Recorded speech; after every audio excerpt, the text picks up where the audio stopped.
खथेफिनजोबनाय नै खथेफिनजोबबाय ओरैनाबो नैबेनाबो नै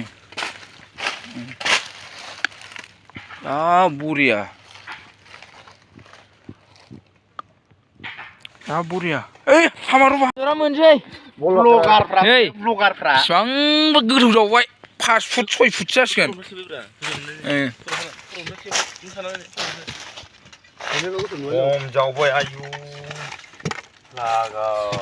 लाथाया होगासिनो ना होबाय लाथाया ओरै जावलुंजोब्बाय गाइस मोननाय जोंना रुफाया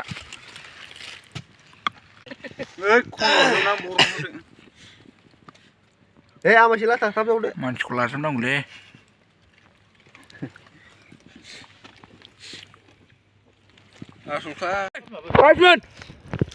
गासमोन